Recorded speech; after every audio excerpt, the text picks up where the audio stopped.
In the West, when we're facing a tough time, we get out and spend money, even if it means putting it on a credit card. Here in China, when there is tough times, people save more money than normal. So that's an interesting conversation to have.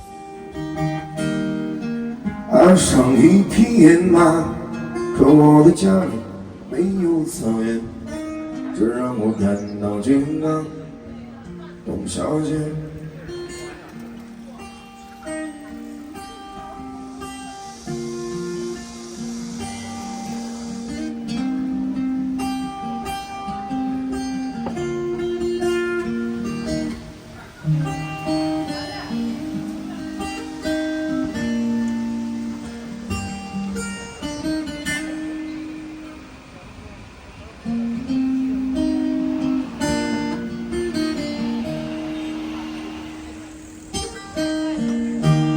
董小姐，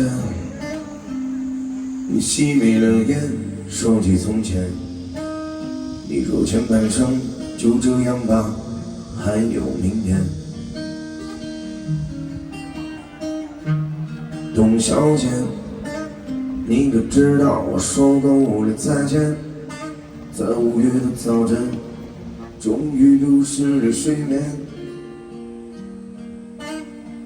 所以那些可能都不是真的，董小姐，你才不是一个没有胡须的女同学。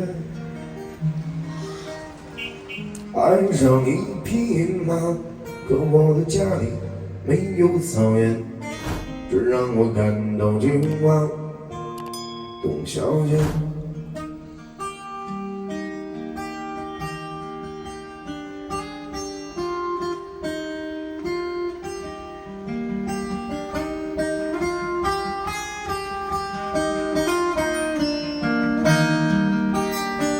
所以那些可能都不是真的，董小姐，你才不是一个没有故事的女同学。岸上一匹野马，可我的家里没有草原，这让我感到绝望，董小姐。早起来吧，董小姐。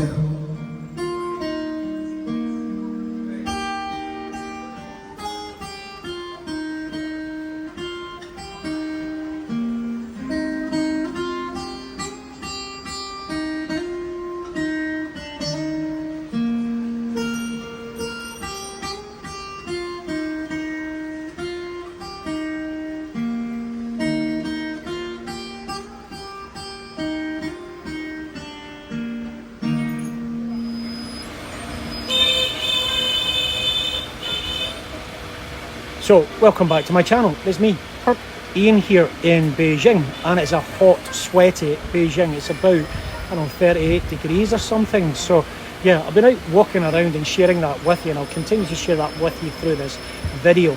But I wanted to pause and stop and talk about China's GDP growth rate, because the result apparently wasn't great, and also other media outlets in the West jumped on the youth unemployment rate, and again panicking and saying the usual, China is on the verge of collapse. Now, I've been reading up on China for about 20 years, been here for 8 years. The narrative has always been China is on the verge of collapse, so I'm not sure, and I'm not an economist, but I would put my money on China and the people here in China navigating through quite well through any downturn in the economy, because there's talented people looking at it and they can pull on a number of different levers. Bear in mind, I'm in my 50s, so I remember what a collapse looks like in 2008, where the whole Western financial system was ready to plummet into the abyss. So, yeah, that's one thing to remember. So cynically, I look at that type of story and I can sort of position it in a way that many of the stories from the mainstream media in the West kind of positions itself. It's usually about a bigger narrative, and it's to weaken China and pull everybody back from being curious about a system that seems to work for the many and pull back into this system in the West which is working for a few and not for the many. So I think it's a little bit about that, and also undermining China as we move towards a challenging time globally. So I think there is a little bit of that coming. However, I also speak to local people here, and it is clear from having some of these conversations that people are very cautious in China at the moment because of the uncertainty that is coming down the line. There is a lot of troubled times globally, so people are maybe holding on to their money more. And what I find that people here are very prepared for any economic downturn. When Chinese people are concerned about the future, they tend to save, and they save more than usual. And trust me, they save a lot of money here. It's very different from the Western mindset, which is when people see a little bit of a downturn, they tend to spend more money to feel better, even if it means putting everything on a credit card.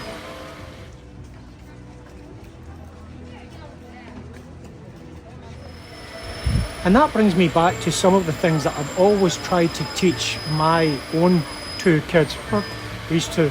And that's about being responsible with money and how important it is to be responsible with money. My background is one of growing up in a poor area in Glasgow, and I was part of a large family. And because of possibly very sensible parents and a mindset of teamwork, we did okay. Unfortunately, I learned from my father and my mother that there was a real importance of being sensible with money. And also because I am a saver and I'm doing okay, although at times I've been absolutely broke. So I probably overcompensate now with my approach to money because of the anxiety and the worry and the unhappiness of being absolutely skint can actually cause you.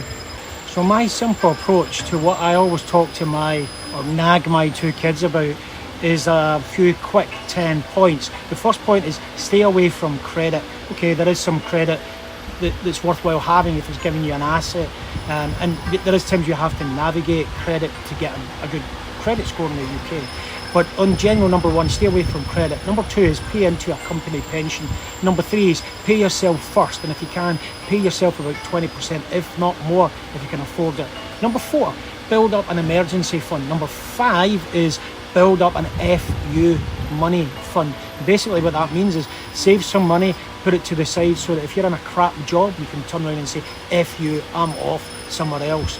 Number six is invest money, usually in some easy option, low cost funds. Number seven is about avoiding lifestyle creep, which means the more money you earn, the more you will spend. Try and avoid that. The more money you earn over time, save more money. Number eight, don't be frugal. Be sensible. Number nine is have a side hustle if you can. And then number 10 is have a target for semi-retirement. And I don't mean retirement, I mean a time where you can sort of just go slow in life. That's what I nag my kids about, and it all works great if you stay the course. But when I came to China and I was talking to some local friends way back in the day, I very quickly realised that Chinese people are savers. They are open about money, and the reality is that all of the 10 points that I've just mentioned above or something similar is already happening here in China. And I was talking to Lisa about this the other day.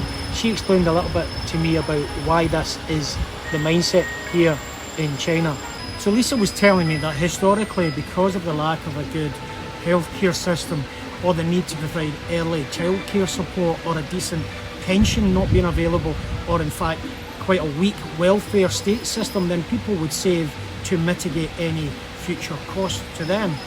There is also this desire to help give the next generation a good financial start in life, whether that be education or a cash payment or property or other inheritance. And there was a requirement also to support the wider family unit, and that would take shape on payments at weddings or funerals or special events such as Chinese New Year. So you had to save money to be prepared for some of these outlays in life. This mindset means that people here are very open about talking about money, and for that matter, people learn about being very sensible with money at an early age. This is something that I do wish we did more of in the West, because we don't talk about money. And certainly we should educate our younger generation about the importance of being sensible with money. But then I think the Western approach is to keep people uneducated and spending to the point that they are in forever debt, and that you can only pass that debt on to your family, and that's about all you've got to your name. Everything that you've accumulated is debt. For me, that is a most serious form of control. In fact, a big loss of your personal freedoms, because you're attached to spending in debt. This is how they want you to be, indebted and pliable, so that you can be controlled and you can go along with whatever they want you to believe. And at the moment, we're in a very dangerous time as America and UK, etc., wrestle with their own internal politics. So, but that for me is another video, and I'll probably continue this on another video, because I've got something to talk about as we move into 2024, because that year is making me nervous. Anyway, I'll probably do that on another video coming soon, the whole idea of a threat of war. But I went on for too long here. This is me, this guy Ian, here in Beijing. As always, take care of yourself, your family, friends and your community, and I will catch you on the next video. Take care, peace out. I've seen a lot of change, been through a lot of pain. Some things are not the same as they were a year ago, but all will be okay. I move on each and every day. The past is where it stays, way back a year ago. I've changed for the better this time. I thought I would never be fine. I strive just to say I'm alright, and for the first time in a long time I'm alright.